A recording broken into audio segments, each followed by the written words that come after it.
Muy buen día nuevamente, estimados estudiantes. En nuestra última clase nosotros hemos podido presentarnos y conocernos un poco más. Pero habiendo pasado esta primera etapa, ya nos corresponde entrar en materia y poder ubicar el derecho de las obligaciones. Hasta el momento ustedes han llevado dos materias fascinantes del derecho civil. Una de ellas estudia a las personas, ¿no? Estudia el instituto jurídico de la persona. La persona es todo ser humano por el solo hecho de ser tal, ¿verdad?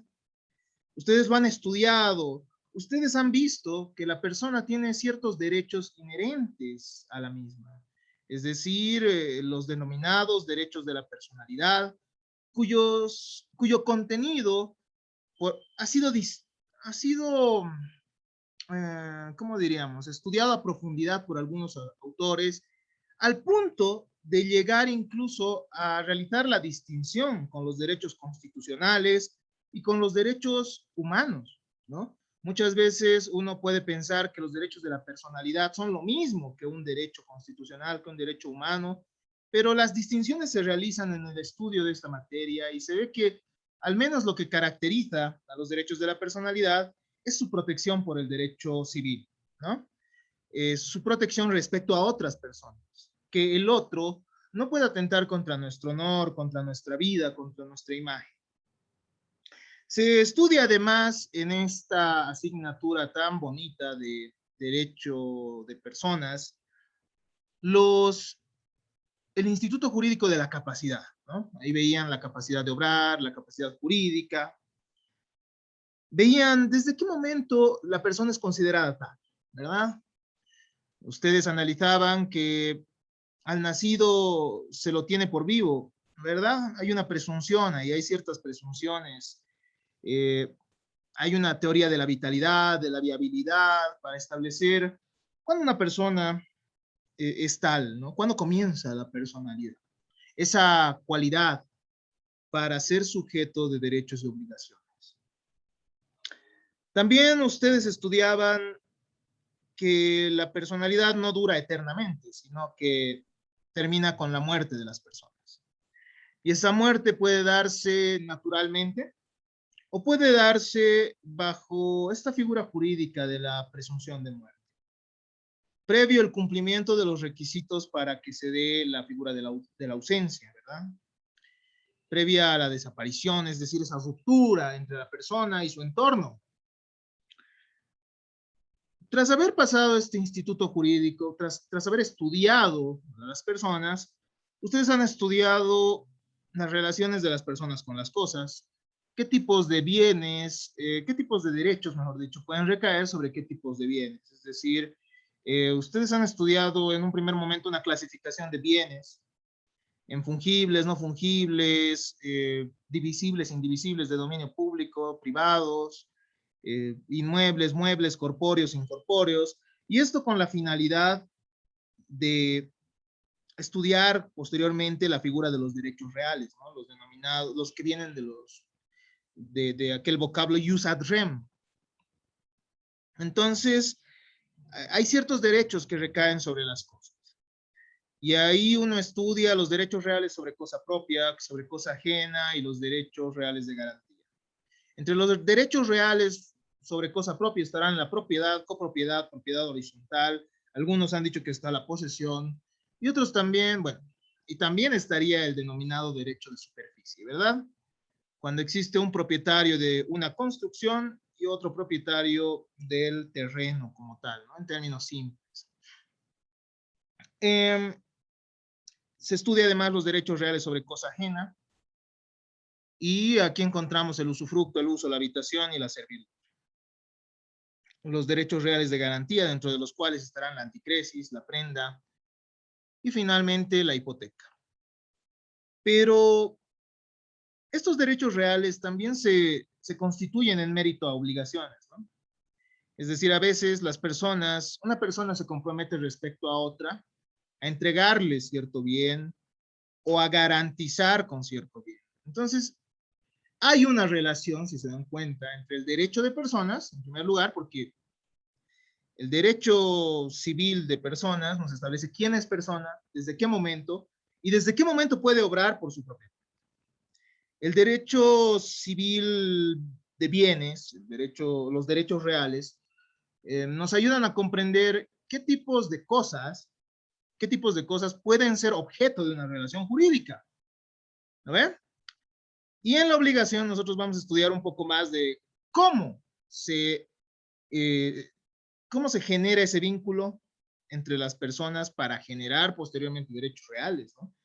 Y esas personas tienen que tener también ciertos requisitos. Y eso lo van a estudiar con más precisión en el derecho de, en el derecho de contratos, ¿no? Pero nosotros vamos a ver las generalidades más importantes sobre las obligaciones. Para esto, es importante, como ya les decía hace un instante, ubicar el derecho de obligación, ¿no? Y esta es una labor que casi siempre hago en mis asignaturas, incluso quienes han pasado teoría de la responsabilidad conmigo recordarán estas clasificaciones. El derecho, según Hans Kelsen, va a ser un ordenamiento jurídico, un conjunto de normas jurídicas que van a regular las relaciones entre las personas, ¿verdad? Y el derecho tiene grandes divisiones, es decir, ha habido diferentes autores que para distinguir la naturaleza de las relaciones jurídicas han realizado algunas clasificaciones. La primera gran división viene desde el derecho romano y nos dice que el derecho se divide en derecho público y privado. Esto seguramente ustedes ya lo han estudiado y lo saben muy bien, porque esto se estudia en la materia de teoría general del derecho o introducción al derecho. Sin embargo, siempre es importante ubicar la asignatura. El derecho privado y el derecho público no tienen una, ¿cómo diríamos? No tienen criterios que nos ayuden de manera muy clara a establecer cuáles son las diferencias. Si bien en teoría general del derecho nos dicen hay derecho público y derecho privado, eh, los autores en lo que respecta a la diferencia entre estas categorías no concuerdan, ¿no? ¿Por qué? Algunos autores nos dirán que el derecho privado se caracteriza por tener normas de carácter dispositivo, ¿ya? Mientras que el derecho público tendría normas de carácter impositivo, normas que se imponen, sobre las cuales los sujetos no podemos decidir. Esa es una primera caracterización, ¿no? Que nos ayuda a distinguir el derecho privado del derecho público. El derecho privado, tal vez, bueno, si ustedes dan una revisión a nuestro Código Civil, han revisado también el Código de Comercio, ¿no? Ustedes sí han estudiado la materia de Derecho Comercial General. Entonces, han debido ver que muchas veces la norma establece salvo pacto contrario, o salvo acuerdo diferente de partes, salvo acuerdo diverso de partes. ¿Qué significa eso? Que la norma no se está imponiendo como tal, sino que permite a los sujetos, a nosotros, a las personas, que podamos decidir sobre nuestras relaciones jurídicas. ¿No ve? Entonces, en el derecho privado, la normativa jurídica en su gran mayoría, permite al sujeto amoldar sus relaciones jurídicas. ¿No ve? Los sujetos podemos decidir los plazos para cumplir las obligaciones o para cumplir un contrato, podemos decidir también dónde se cumple ese contrato. Entonces, la norma de derecho privado, a diferencia de la norma jurídica de derecho público, permite que los sujetos podamos realizar ciertos acuerdos sobre nuestras relaciones jurídicas. Cosa que no va a suceder con las normas del derecho público, ¿no? O ustedes, yo creo que ustedes jamás se podrían imaginar un artículo del Código Penal que diga salvo pacto contrario, ¿no? Es decir, a ver, aquel que matare a otro con saña sobre seguro por móviles fútiles, tendrá 30 años de cárcel sin derecho a indulto, salvo pacto contrario, ¿no? No tiene lógica. El derecho público se impone, ¿no? La mayoría de las normas de derecho público se imponen a los sujetos. En el derecho tributario tampoco nos va a establecer, ¿no? La persona, en base a la base imponible de este tributo, tendrá que pagar, qué sé yo, el IVA, el IU, el impuesto a las utilidades de las empresas, etcétera. Entonces, salvo pacto contrario, no, ¿no? Es decir, eso se impone. Las personas pagamos impuestos porque tenemos que pagar los impuestos. Entonces, esa es una primera diferencia entre el derecho público y el derecho privado. Pero no es tan cierta, ¿no? Porque también en el derecho privado hay normas impositivas, ¿no ve? Si nosotros revisamos, por ejemplo, las normas relativas a las emisiones, las normas jurídicas relativas a, a las limitaciones al derecho de propiedad, las mismas se imponen, ¿no? Entonces, estimados estudiantes, no es tan cierto que en el derecho privado solo existan normas jurídicas que nos permitan amplio campo de acción, que nos brinden un amplio marco de acción. Pero sí, la mayoría de las normas permiten que nosotros regulemos, ¿no?, nuestras relaciones jurídicas. Entonces, es una primera caracterización. Muy importante, claro que sí, porque nos ayuda ya a diferenciar un poco, aunque no es total, ¿no? No es que solo en el derecho público haya un tipo de normas que son las impositivas y en el derecho privado hay solo el tipo de normas dispositivas, no, ¿no? Es la mayoría de las normas del derecho privado son dispositivas, la mayoría de las normas del derecho público serán impositivas. Ahora, estimados estudiantes, entonces como ese criterio no nos permite diferenciar entre derecho público y privado, veamos otra perspectiva. Otros autores, estimados estudiantes, nos dirán que la diferencia entre el derecho público y el derecho privado radica en el interés que se persigue. El derecho privado tendrá normas que buscan el resguardo del interés particular de las personas. Eso es lo que nos dicen algunos autores. Mientras que el derecho público resguarda las relaciones de derecho, bueno, resguarda el interés público, algo que nos interesa a todos. Esto tiene cierta razón si ustedes se dan cuenta, ¿no? En el derecho privado protegemos nuestra propiedad. En el derecho privado protegemos las relaciones contractuales que tenemos. Entonces, sí, vamos a proteger intereses privados, ¿no? Los intereses de los comerciantes en el derecho comercial, por ejemplo. Y en el derecho público se protegería el interés público, el interés general.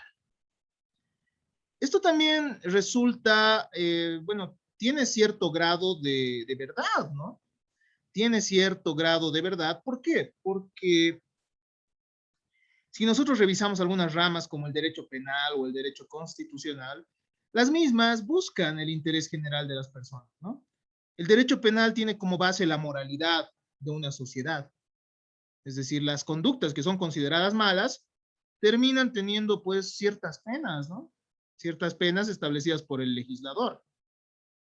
En el derecho constitucional se organiza el Estado y esto para garantizar también los derechos fundamentales de las personas. Entonces, sí, podríamos decir que existe, que hay cierto grado de verdad en esta diferencia. Pero tampoco es tan cierto, ¿no? Porque también se rebate esa tesis. Algunos nos dirán, no, no tiene mucho sentido porque en el interés general hay intereses privados, ¿no? Hay intereses privados de cada persona, entonces eso no se puede desconocer. Y en el derecho privado, ustedes han debido ver en materia comercial que es cada vez más y más implementado, digámoslo así, cada vez la tendencia eh, se dirige hacia la publicitación del derecho privado. ¿No ve? ¿Qué significa esto? Que el Estado va interviniendo cada vez más en las relaciones entre particulares. ¿Por qué? Porque, bueno, se tiene que buscar también el bien común. Y esto, por ejemplo, lo podemos ver en la figura de la competencia desleal que han debido estudiar, ¿no? Si se dan cuenta, uno podría, si fueran intereses privados, uno podría ejercer el comercio incluso de manera desleal. Pero esto está prohibido. Y esto se regula por el Estado. Incluso mediante las normas del derecho administrativo regulatorio, que ustedes ya lo van a estudiar después. ¿no? El Estado para que la competencia, para que, ¿cómo diríamos? Para que no exista una alza de precios exagerada, interviene también mediante ciertas instituciones regulatorias, ¿no?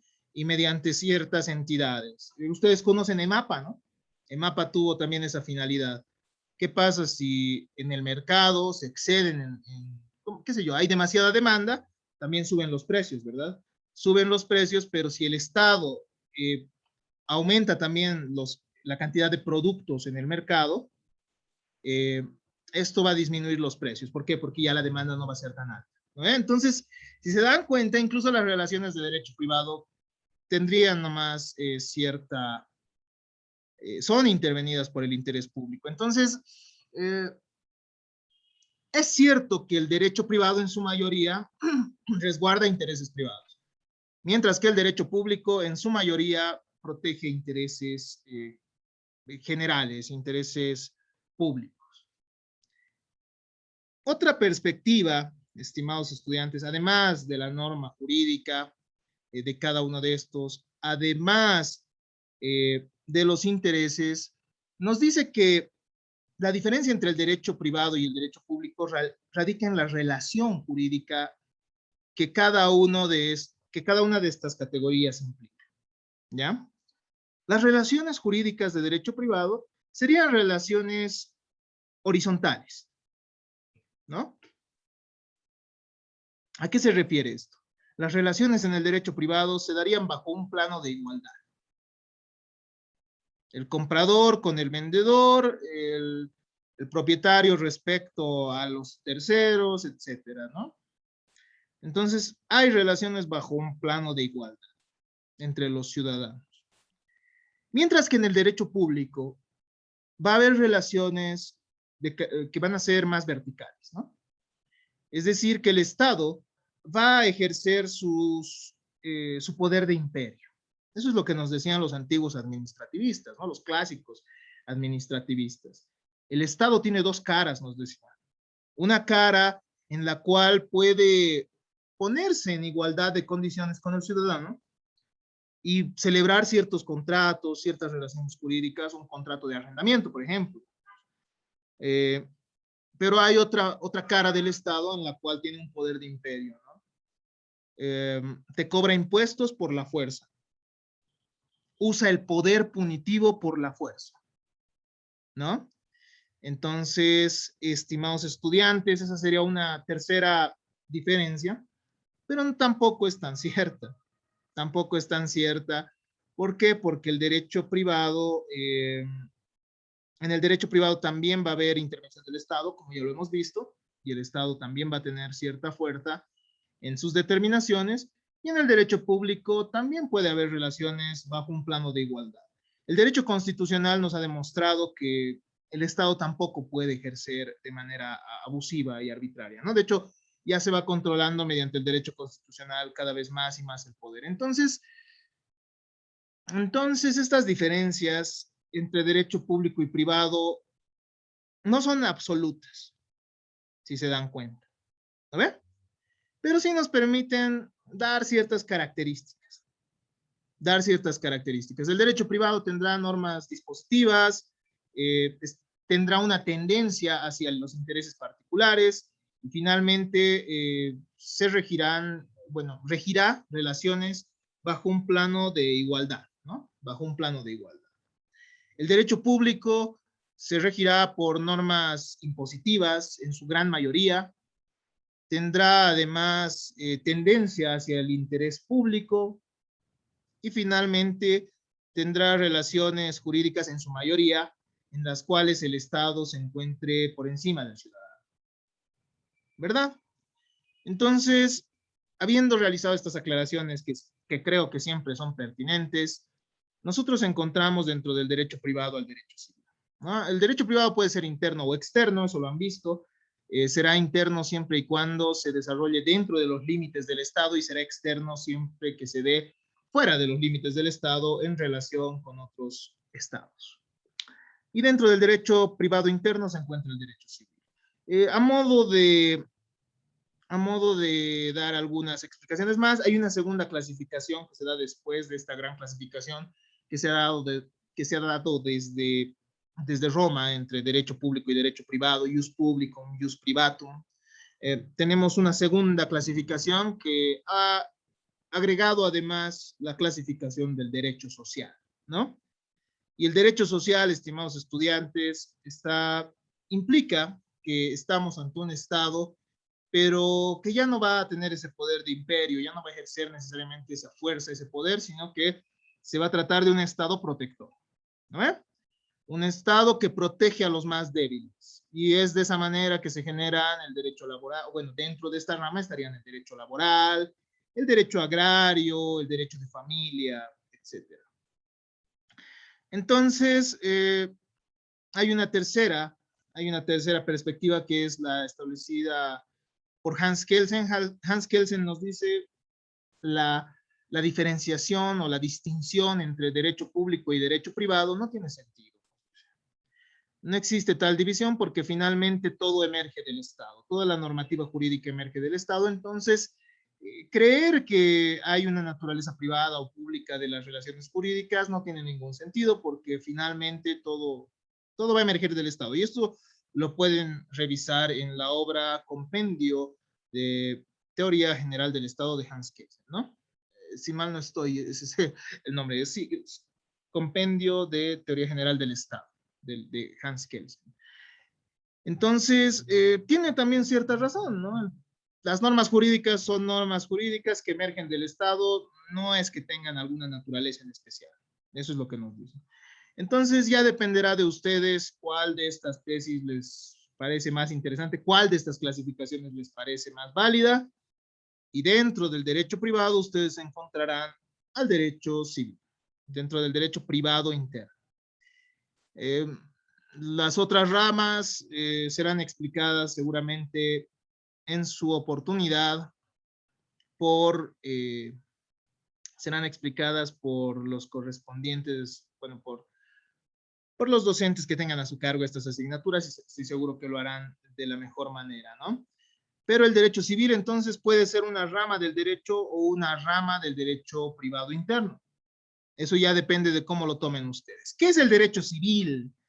¿Qué es el derecho civil entonces, estimados estudiantes? Es una rama del derecho o una rama del derecho privado interno que estudia ciertas relaciones jurídicas, ¿no? Acá lo que estamos haciendo es ver el género próximo y la diferencia específica, ¿no? Es decir, primero estamos viendo dónde se encuentra el derecho civil para luego decir qué es lo que diferencia el derecho civil de otras ramas del derecho. Entonces, el derecho civil en su género pertenece al derecho o al derecho privado interno. Y esa es la primera parte, ¿no? De la definición. ¿Y qué es lo que la diferencia de otras ramas del derecho? Que el derecho civil estudia relaciones jurídicas que pueden ser patrimoniales o extrapatrimoniales. Dentro de las relaciones patrimoniales que estudia, bueno, extrapatrimoniales que estudia el derecho civil, se encuentra, estimados estudiantes, el derecho de personas, donde se estudian los derechos de la personalidad, ¿no? Derechos cuya violación puede generar efectos patrimoniales, pero que en sí no son patrimoniales y que regulan el inicio y el fin de la personalidad, ¿no? Estimados estudiantes, ustedes ya han visto en la materia de personas que los derechos de la personalidad y la persona misma no tienen un valor, ¿no ve? Es invaluable la persona. Eso es algo con lo que estamos de acuerdo.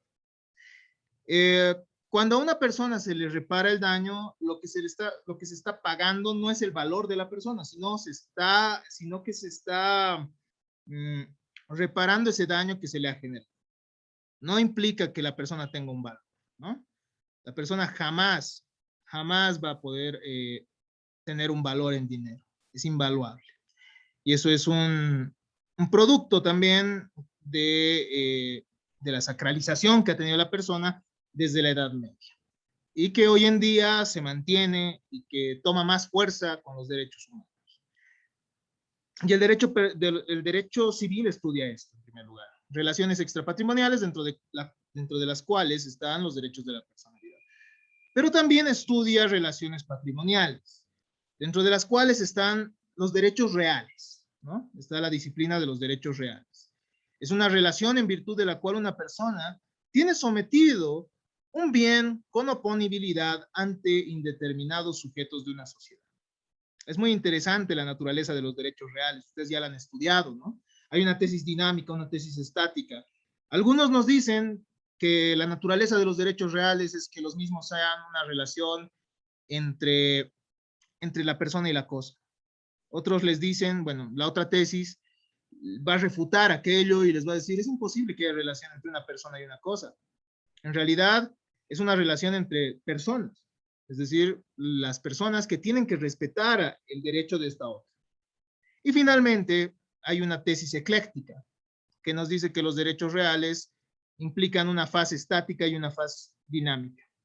En la fase dinámica, en la fase estática, perdón, se encuentra la persona en relación a la cosa. Puede beneficiarse de la cosa, ¿no? Beneficiarse de la cosa y tiene una relación entonces de explotación de la cosa, podríamos decir, pero por otro lado hay una fase dinámica en la cual el resto de las personas debe respetar el derecho que la persona tiene sobre la cosa. Y el momento en que se incumple eso, esta persona también podrá exigir las obligaciones correspondientes. Entonces, los derechos reales ustedes ya los conocen muy bien, ya los han estudiado en su momento, exhaustivamente.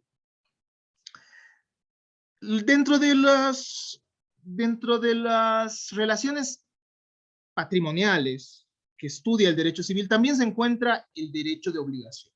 Entonces, aquí encontramos nuestra materia. El derecho de obligaciones se refiere a las relaciones entre personas para la satisfacción de intereses pecuniarios, valuables en dinero. Eso ya lo vamos a aclarar un poquito más, ¿no? A medida que vayamos estudiando. Si nosotros leemos el texto de Raúl Romero Sandoval, él nos dice, sí, son patrimoniales. Esto es lo que distingue la obligación, por ejemplo, respecto al deber que tenemos de respetar a otros y respetar sus derechos de la personalidad, ¿no? Entonces, la obligación se caracteriza por ser patrimonial. Ese es pecuniario, ¿no? Tener intereses pecuniarios también.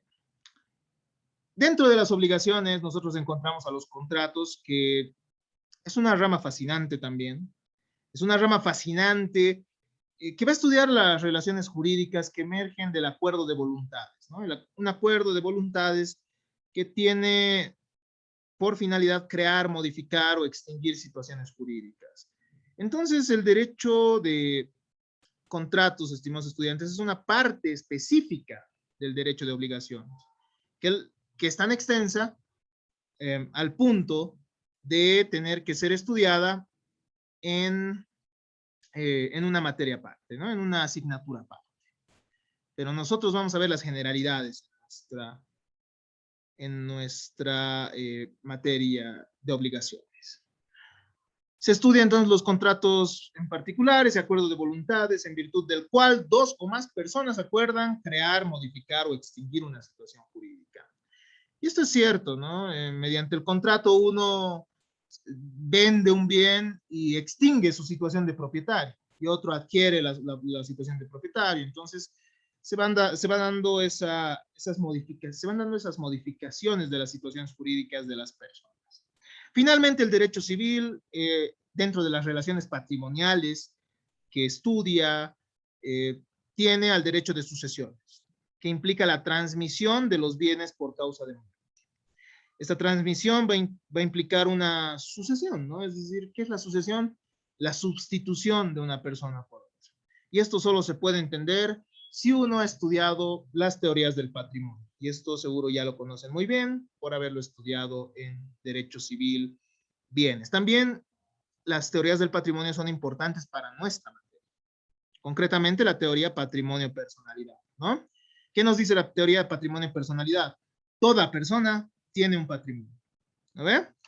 Segundo principio, ninguna persona, toda persona tiene un patrimonio. Primer aspecto. El patrimonio no solo está compuesto por los bienes, sino también, no solo está compuesto por los bienes, por los derechos, por los créditos, sino también por las obligaciones. Entonces el patrimonio es una abstracción, solo se entiende con la inteligencia, ¿no? Solo se entiende con la inteligencia. Y con base en este concepto, estimados estudiantes, ustedes van a poder desarrollar también esta materia. Porque nosotros vamos a ver, por ejemplo, la figura del acreedor quirografario. Y vamos a ver que el acreedor quirografario es el que tiene como garantía la totalidad de los bienes de su deudor.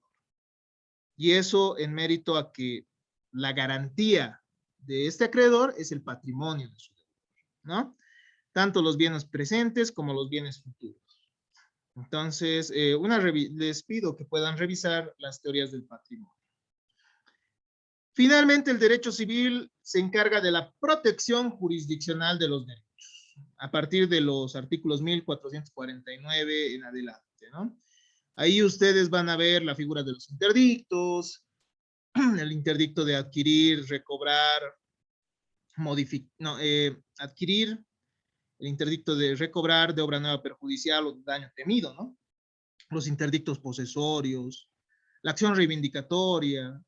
Ahí también verán cómo se protegen los derechos de obligaciones. Nosotros vamos a estudiar algunas acciones, como también vamos a ver cómo es que es posible atacar el patrimonio del deudor para satisfacer el crédito que uno tiene. Y eso lo vamos a ir estudiando, ¿no? De a poco. Entonces, eso es el derecho civil. Un complejo de institutos jurídicos, ¿no? El derecho civil, entonces, no es solo aquella rama del derecho que estudia las relaciones entre personas, las relaciones privadas entre personas, ¿no? Es un poquito más preciso, si se dan cuenta. Es un poco más preciso y tiene un campo de estudio muy amplio. Esto es lo que diferencia el derecho civil también del derecho comercial, ¿no? Que va a estudiar los actos de comercio, la figura del comerciante, cómo es que el comerciante puede ser individual o puede manifestarse bajo las sociedades, etcétera. Entonces, son diferentes, ¿no? Porque si nosotros decimos el derecho civil es la rama del derecho que estudia las relaciones entre particulares, fácilmente esto puede entrar también o puede ser un concepto aplicable al derecho comercial. Entonces, estimados estudiantes, ya sabemos dónde está el derecho de obligaciones, ¿no? Ya hemos ubicado dónde se encuentra el mismo. Y el derecho de obligaciones es estudiado, bueno, la obligación es estudiada por la teoría general de las obligaciones. Ya entramos en materia entonces, ¿ya? La teoría general de las obligaciones va a ser un conjunto de reglas, principios que van a tratar de explicarnos a nosotros cuál es la estructura del derecho de las obligaciones, cuál es la estructura de la obligación, cuáles son sus efectos, de dónde nace la obligación, ¿no? Eso es lo que va a procurar explicarnos esta asignatura, esta rama del conocimiento tan importante. Su importancia práctica radica, estimados estudiantes, en que las obligaciones son un medio para la satisfacción de necesidades humanas. La obligación no es únicamente jurídica, eso es algo que también quiero que entiendan. La obligación es una realidad económica, ¿no ve? Nosotros para satisfacer nuestras necesidades nos obligamos ante otros, porque no siempre vamos a tener a la mano lo que nosotros necesitamos, ¿no ve? En algún momento, la figura más precaria, digámoslo así, de relaciones económicas entre personas ha sido el trueque, ¿no? Entonces, las personas intercambiaban directamente, ¿no? Yo necesitaba un libro, iba a donde Cristal y le decía, bueno, Cristal, tú tienes libros, yo tengo, a ver qué tengo, tengo zanahorias. Entonces te cambio mis zanahorias por tus libros, por algún libro. Entonces hacíamos el cambio. Pero en algún punto se complejiza esto, ¿no? Se vuelve más complejo y una persona le dijo a otra, ya, te doy esto, pero tú me pagas después, ¿no? Y ahí viene el crédito. Y ahí surge el crédito, por lo que por lo que esto amerita también una regulación jurídica. Entonces, la obligación no es solo del derecho de obligaciones, ¿no? No es solo un instituto o un concepto del derecho, sino es un concepto que se da en la realidad. ¿A ver? Nosotros podemos, el momento que pagamos a una persona para que nos lleve a determinado lugar, ya estamos ante una relación obligatoria. ¿A ver? Subimos al taxi, le decimos, a ver, lléveme hasta el Prado. Si este taxista nos dice, lo siento, pero bueno, ya, entra, le pagamos, digo, entramos, le pagamos. Y esta persona nos dice, bueno, hasta acá nomás le puedo traer, ¿no? Entonces, ¿qué pasa? Habrá un incumplimiento de la obligación, pero las obligaciones están ahí. Obligaciones van a implicar, estimados estudiantes, ligarse o vincularse a otra persona. Y vamos a analizar un poquito más de esa naturaleza jurídica. La teoría general de las obligaciones consta de dos partes muy importantes. Una parte general, en la que se estudia el concepto de la obligación, es decir, lo más genérico, ¿no? Los conceptos inherentes a la misma, cuáles son sus efectos.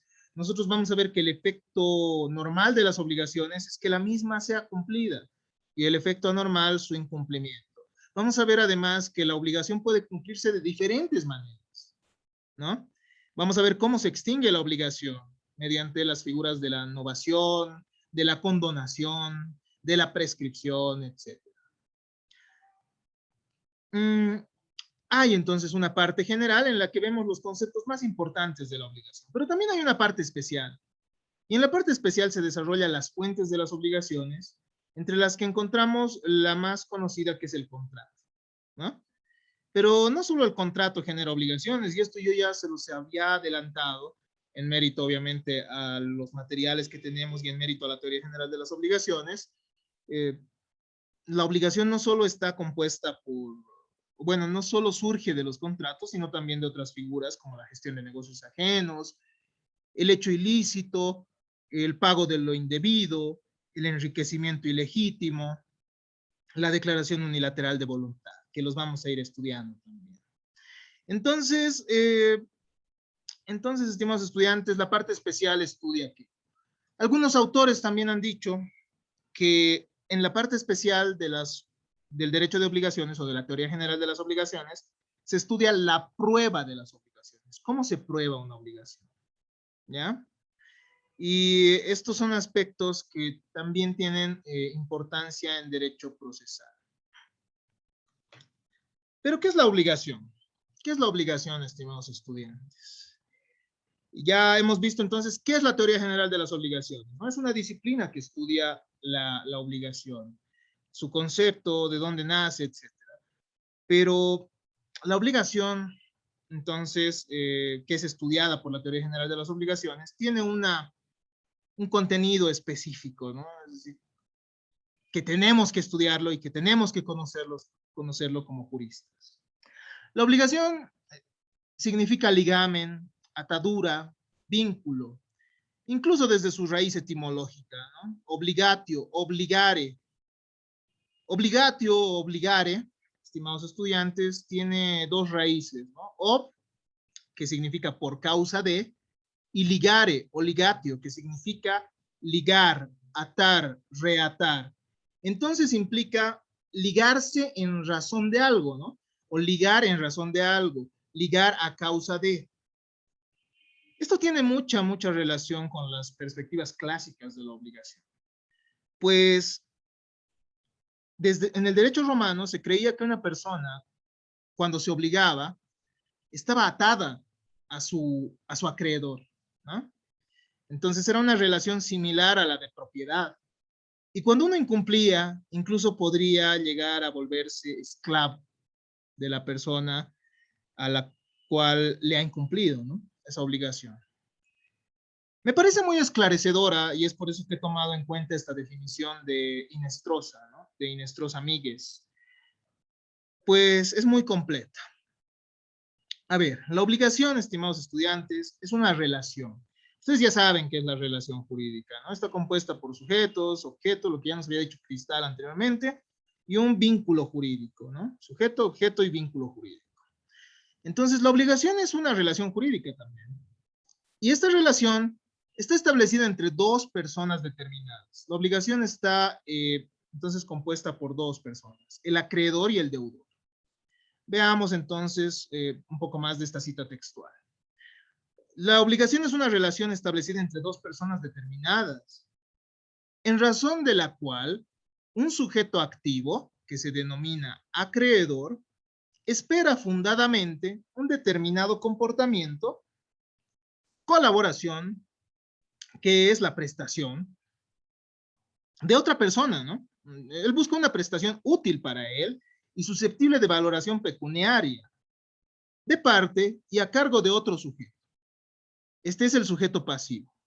Y el sujeto pasivo se llama deudor, quien se encuentra por lo mismo en la necesidad de ajustar su conducta al contenido del nexo, bajo pena de quedar expuesto a padecer la ejecución forzada, o sea, de verse constreñido alternativamente a realizar la prestación original o a satisfacer su equivalente en dinero. Y en ambos casos, además a resarcir los daños y perjuicios ocasionados por su incumplimiento. Entonces, si nosotros vemos, estimados estudiantes, esta definición, tenemos un elemento subjetivo que está compuesto por el sujeto activo, que es el acreedor, y además tenemos un sujeto pasivo, que es el deudor. ¿No? Tenemos un elemento objetivo que está compuesto por las prestaciones que vamos a ver que pueden ser de dar, hacer o no hacer, ¿ya? Pueden ser conductas positivas, conductas negativas, o también la transferencia de un determinado derecho sobre un bien. Y va a haber un nexo, ¿no? Esta relación, estimados estudiantes, debe estar reconocida por la ley, por el ordenamiento jurídico. Pero lo interesante de la obligación es que no solo implica eso, sino que también cuando el deudor incumple, el acreedor, ustedes van a ver que puede verse facultado a agredir el patrimonio de su deudor, ¿no? Podrá entonces pedir el embargo de los bienes del deudor. El deudor tiene una casa, tendrá un auto, y el acreedor tendrá el derecho de embargar ese bien, es decir, ponerlo a disposición de la autoridad judicial para que se proceda a la venta de esos bienes y con el saldo de esos bienes poder cobrar su acreencia. ¿Vale? Esa es la estructura de la obligación. Está compuesta entonces por dos elementos que vamos a ir analizando cuando vayamos viendo esta temática de la naturaleza jurídica de la obligación. Entonces, para que haya una relación obligatoria, tiene que haber un deudor, ¿no? Un deudor identificado. Eso es un aspecto importante a tomar en cuenta. En segundo lugar, estimados estudiantes, es importante manifestar que el derecho de obligaciones es dinámico. Lo que va a moverse acá son relaciones jurídicas pecuniarias, ¿no? Que puedan valuarse en dinero. Existen posiciones correlativas y esto lo vamos a ir estudiando ya en la siguiente clase. Primero vamos a tener un diálogo. Exige dos posiciones, un derecho que se puede convertir en pretensión si se incumple, y una deuda, es decir, estar expuesto a los poderes extraordinarios del acreedor. Hay cuatro situaciones en realidad, como vamos a ver, ¿ya? Tenemos un deudor y un acreedor, ¿no ve? El acreedor tiene dos situaciones jurídicas. Las situaciones jurídicas del acreedor van a ser una facultad de recibir en primer lugar. Cuando surge la relación obligatoria, el acreedor tiene esa facultad de recibir la prestación, en primer lugar. Y además tiene la facultad de exigir. ¿Ya? Es decir, si se incumple, puede exigir el cumplimiento. Y por otro lado, el deudor tiene dos situaciones jurídicas. La primera situación jurídica del deudor es el débito. ¿Ya? Es decir, que debe cumplir la prestación. Y tiene ahí una, ¿cómo diríamos? Una obligación, no una obligación. Está constreñido psicológicamente, ¿no? A cumplir con la obligación. Está el momento que uno debe a alguien, sabe que debe cumplir esa obligación, ¿verdad? Entonces tiene ese débito, es decir, ese interés en cumplir la obligación, la prestación. Pero si incumple, surge una situación también. Bueno, si incumple, se puede manifestar la segunda situación jurídica, que es la responsabilidad. Y en esta parte, el deudor tendrá que quedarse pasivo ante la agresión de su deudor, digo, de su acreedor, al patrimonio que él tenga. ¿No ve? Entonces son cuatro situaciones que espero que queden claras. Entonces, hay una reacción también en la obligación, pero también hay una presión moral y social preventiva. Cuando uno debe a alguien, sabe que el hecho de incumplir una obligación puede ser moralmente reprochable, ¿no? Es decir, la misma familia le dirá, oye, cumple tus deudas, la sociedad dirá, ah, no, esa persona no cumple, y uno en su fuero interno, es decir, en su conciencia, tiene ese remordimiento para llegar a cumplir la obligación. Pero además de tener esa trascendencia moral, tiene importancia económica, porque permite la obligación, estimados estudiantes, ¿cómo diríamos? La dinámica en, en la transferencia de mercancías entre personas, ¿no? Entonces hay dinámica, hay movimiento económico gracias al crédito. Si nosotros no confiáramos en otros para que nos cumplan una obligación, las relaciones económicas probablemente se verían paralizadas, ¿no? Se verían paralizadas y bueno, la persona que tiene zanahorias, como en el ejemplo anterior, se quedaría con sus zanahorias y solo comería zanahorias, pero no tendría esa posibilidad de satisfacer otras necesidades que tiene. Entonces, si se dan cuenta, el derecho de obligaciones tiene una trascendencia social y moral muy importante, ¿no? Veamos algunas otras definiciones eh, sobre el derecho de obligaciones, ¿ya? Sobre la obligación, concretamente. Fiorentino, un jurista romano, nos dice que la obligación es un vínculo del derecho, ¿no? Nos dice, obligatio est juris vinculum quo necessitate ad stringimur aliquis solvendae rei secundum nostrae civitatis dura, nos dice, según nuestro derecho. Es un vínculo, ¿no? Que es un vínculo en virtud del cual nosotros tenemos que solventar la necesidad, tenemos que solventar, mejor dicho, la prestación que tenemos respecto a otro, según el derecho de la ciudad, ¿no? de la ciudad. Entonces, es lo mismo que nosotros hemos visto con la definición tan amplia de Inestrosa. Tenemos también otra de Paulo, que igual está en latín, pero nos dice en términos simples, la obligación es un vínculo jurídico entre dos personas determinadas en virtud del cual una de ellas se ve compelida a una determinada prestación en favor de otra. Es decir, que tiene que dar, hacer o no hacer alguna cosa. Pothier, uno de los grandes representantes del derecho civil francés, uno de los grandes comentaristas, si mal no estoy, es el más importante comentarista del Código Civil francés de 1804, y además uno de los más importantes tratadistas del derecho de obligaciones, nos dice, la obligación es un lazo de derecho que nos restringe a dar a otro alguna cosa, o bien a hacer o no hacer tal o cual cosa. De Ruggiero, un jurista italiano, nos dice que es la relación jurídica en virtud del cual una persona, deudor, debe una determinada prestación a otra, llamada acreedor, que tiene la facultad de exigirla, constriñendo a la primera a satisfacer. Como pueden ver entonces, estimados estudiantes, la estructura de la obligación siempre va a ser la misma, ¿no? No en vano ha sido llamada aquella cara geométrica del derecho o las matemáticas del derecho. Tenemos deudor, acreedor, tenemos un vínculo que los relaciona y una prestación que se debe cumplir. La obligación, estimados estudiantes, está diseñada para cumplirse, si se dan cuenta.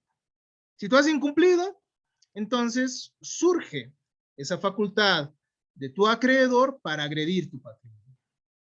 Existen diferentes perspectivas sobre el origen de la obligación.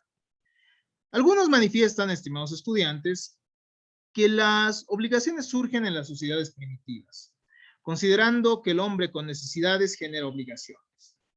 Entonces hubiese existido, pero no de manera sistematizada, ¿no? Ya las sociedades primitivas, según entonces esta perspectiva que es un poco más sociológica, ya en la antigüedad los hombres estaban sometidos a relaciones obligatorias sin necesidad que esto esté estructurado, ¿no? Otros consideran que se trata de una construcción más civilizada la obligación, ¿no? Ya que primitivamente existían relaciones económicas de intercambio mediante el trueque, por lo que no era necesaria la relación de confianza, no era necesario el crédito que se habría desarrollado con posterioridad. Entonces, en un primer momento, como ya habíamos dicho antes, todos intercambiaban directamente los productos o los servicios que tenían a la mano, ¿no? Y era un intercambio instantáneo. Pero en algún momento alguien le dice a otro, préstame, te lo pago después, o entrégame eso y te pago después la contraprestación, y eso sería una construcción más civilizada, ¿no? Porque ya existiría confianza entre las personas. Ya no, ya no sería simplemente ese intercambio instantáneo que implica también desconfianza, si se dan cuenta, ¿no? Es como, a ver un rato, no creo que me pagues, mejor dame ahorita eso y yo te doy lo otro. Entonces, la relación de confianza ya implica implica una sociedad más civilizada y por tanto la obligación también sería una construcción más civilizada. Pese a lo expuesto, las obligaciones, estimados estudiantes, ya estructuradas lógicamente como las conocemos, han sido desarrolladas por el derecho romano, recogido posteriormente por los glosadores y postglosadores que han realizado el correspondiente estudio de las mismas, y esa estructura se ha mantenido, pero la naturaleza, ¿cómo diríamos? El carácter patrimonial que va adquiriendo las obligaciones es es ya posterior, ¿no? Como vamos a ir estudiando incluso en nuestra legislación boliviana. Creo que tenemos un poco más de tiempo, entonces podemos revisar las teorías que explican la naturaleza jurídica de la obligación. ¿Cuál es la naturaleza jurídica de la obligación? ¿Cómo se distingue la obligación de otros institutos jurídicos? En primer lugar, hay una teoría subjetiva, estimados estudiantes. Esta es la denominada teoría del crédito como potestad, ¿no? Lo que nos dice esta teoría es que cuando hay obligación, hay un señorío del acreedor sobre los actos de conducta del deudor. Esta tesis no sería acertada, estimados estudiantes, porque confunde al sujeto pasivo de la obligación con el objeto de la obligación. ¿A qué nos referimos con esto, estimados estudiantes? Según esta tesis, cuando una persona se compromete, forma parte de una relación obligatoria con otra, el acreedor sería dueño, digámoslo así, de los actos que debe realizar su deudor. ¿Me entienden? Eso es lo que nos dice esta tesis esta tesis subjetiva, que en realidad ha tenido mucha trascendencia en el derecho romano, ¿no? Por ejemplo, a ver, supongamos que Soledad tiene un grupo musical y yo me voy a casar, entonces le digo, quiero que amenicen mi boda, ¿eh? Según esta tesis, ella me dice, excelente, entonces yo le pago y ella tiene que ir el día de mi boda. Según esta tesis, yo tengo propiedad sobre los actos del grupo musical de Soledad, sobre las personas, mejor dicho, ¿ya? Entonces, eso es lo que implicaría esta tesis subjetiva. Sin embargo, confunde. En realidad, a lo que yo tengo derecho, si se dan cuenta, es a una prestación de hacer. Yo no tengo derecho a la persona, concretamente, que va a cumplir la prestación. ¿A ver? Yo tengo derecho a la actividad que va a desarrollar esa persona. En todo caso, a que el grupo de Soledad realice, pues, bueno, toque ciertos temas en el evento, ¿verdad? Entonces, no es lo mismo, no es que yo tenga propiedad sobre ellos y bueno, eso sería diferente, ¿no? Porque ustedes bien saben que el derecho de propiedad implica el uso, goce y disposición, entonces yo podría decir, ya, limpien el lugar, ¿no? O sea, no tiene sentido. En realidad, la obligación es esa prestación específica. Hay además una teoría objetiva. Esta es también algo exagerada, ¿no? Esta es la teoría del crédito como título a una prestación. Lo esencial de la obligación, nos dice, es el interés en el cumplimiento de la obligación. Entonces existe una relación entre patrimonios, aspecto que subestima el elemento personal. En realidad, lo que nos dice esta tesis es que cuando tenemos una relación obligatoria, yo tengo derecho al patrimonio del otro y como acreedor, ¿no? Entonces, no importa la persona, lo que importa es que esta persona me pague con su patrimonio, ¿no? En el caso del grupo de Soledad, que habíamos dicho, el grupo musical de Soledad, ustedes dirán, pero son personas, o sea, ¿dónde está ahí el carácter patrimonial?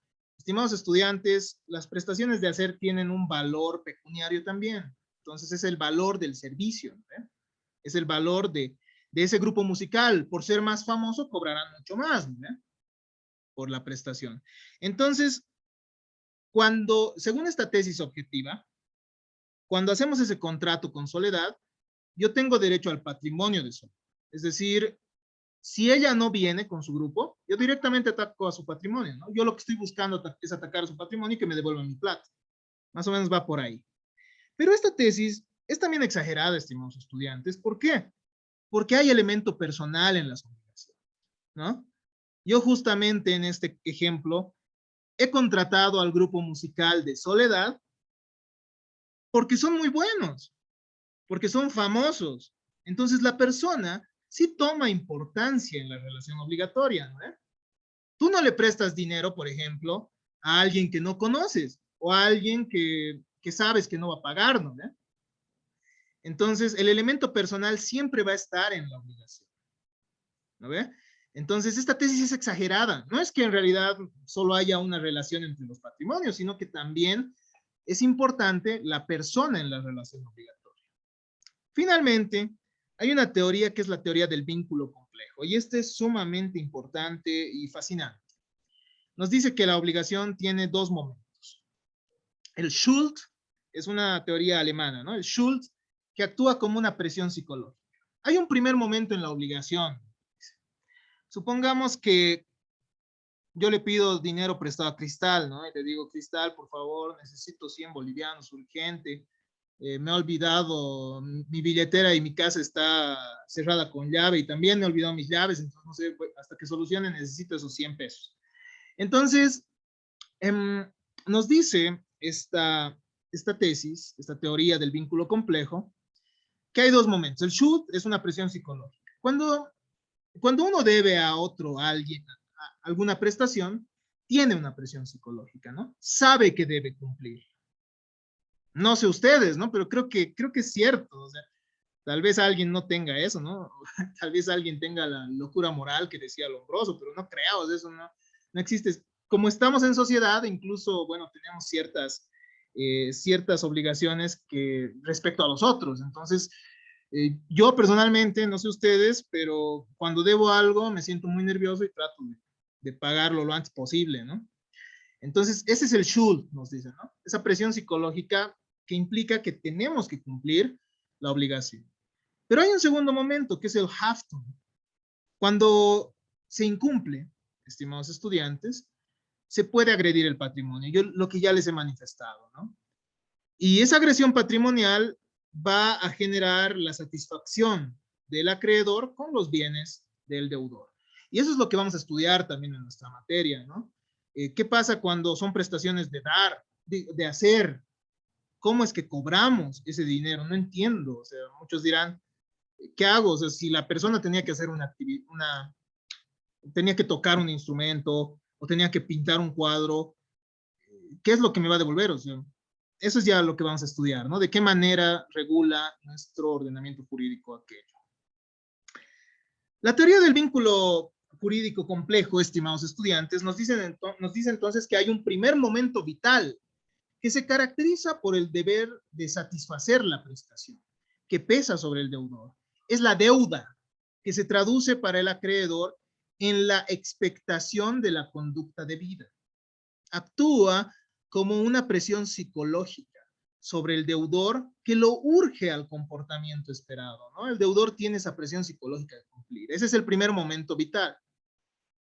Cuando el deudor infringe la conducta debida, entra a actuar la segunda virtualidad.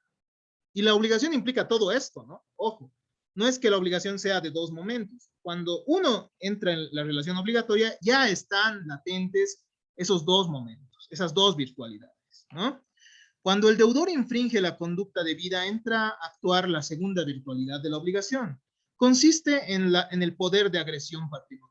El acreedor entonces va a ser satisfecho con los bienes del deudor que sean suficientes para cubrir el daño experimentado por el acreedor a causa del incumplimiento del deudor.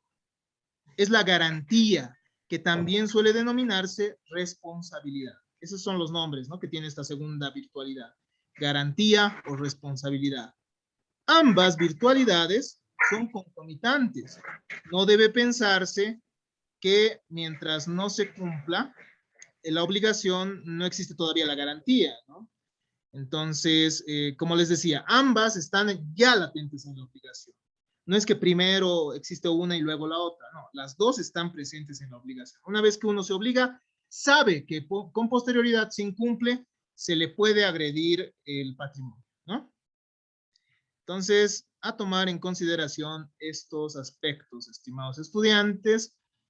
De esta manera, entonces, como estamos ante una relación compleja, como se habrán dado cuenta en la obligación, surgen la facultad y el débito.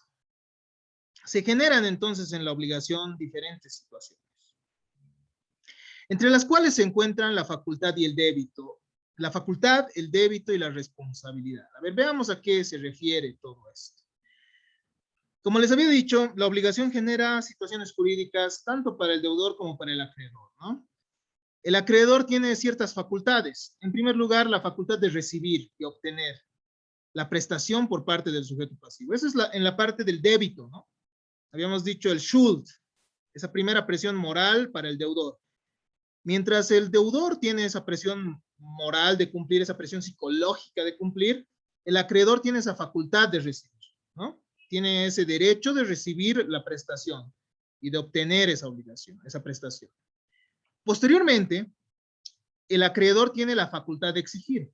Si se incumple la obligación, entonces se agrede el patrimonio del deudor.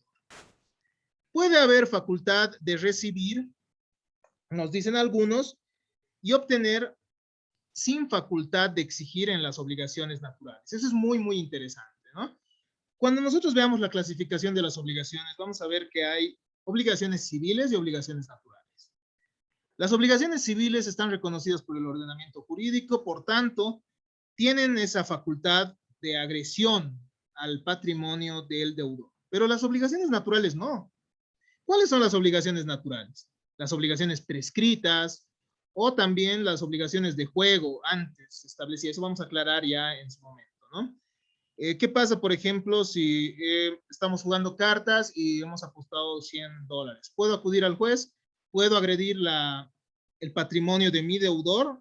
No, no es así. Entonces, estas son las obligaciones naturales, ¿no?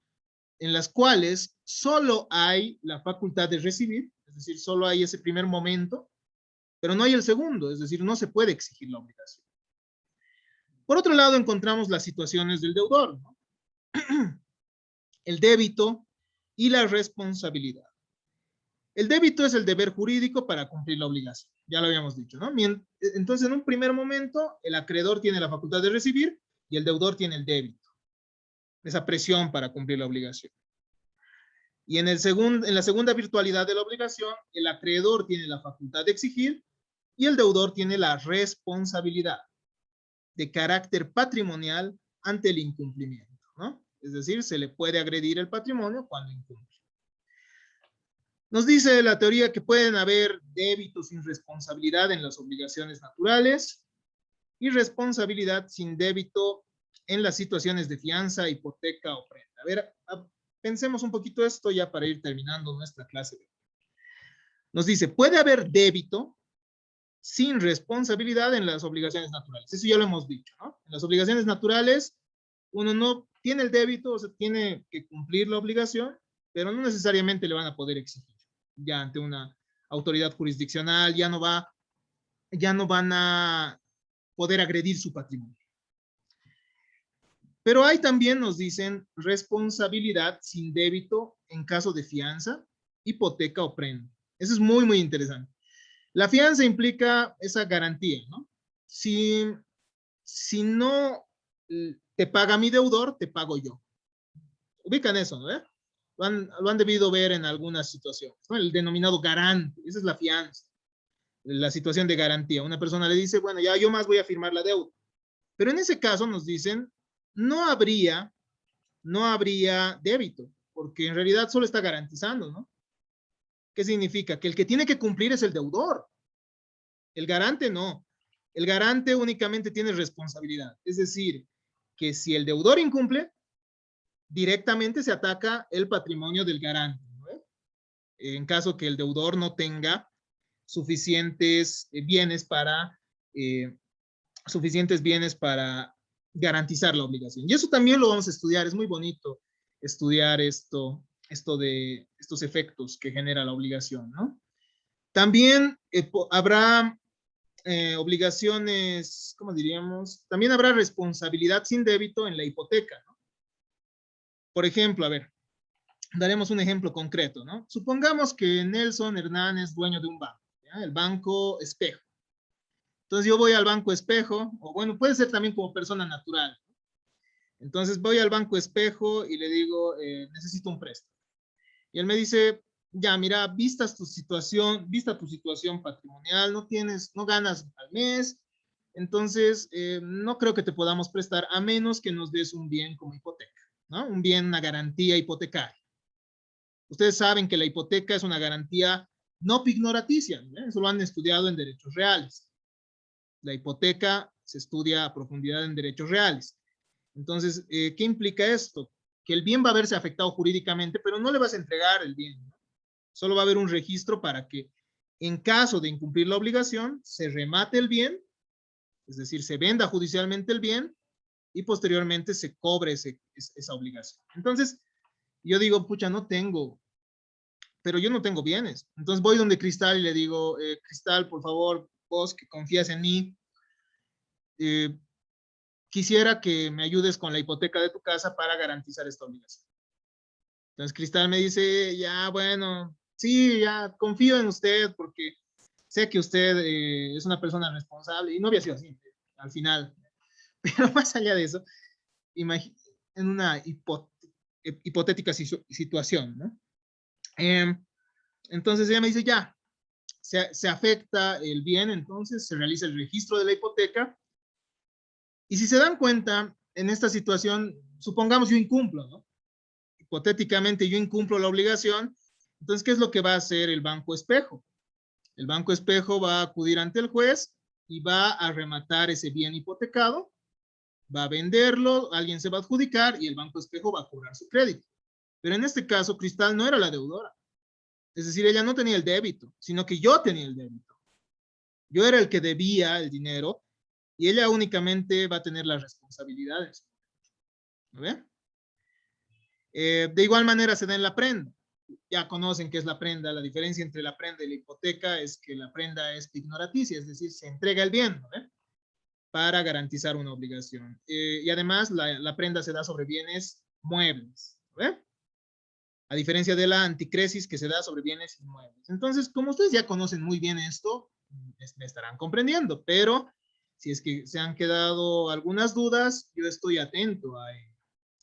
Entonces, estimados estudiantes, hasta acá nuestra primera clase sobre teoría general de las obligaciones. Quisiera que entablemos un pequeño diálogo sobre las dudas que se hubiesen generado. Muchas gracias por su atención. Nos vemos el día lunes con una nueva clase.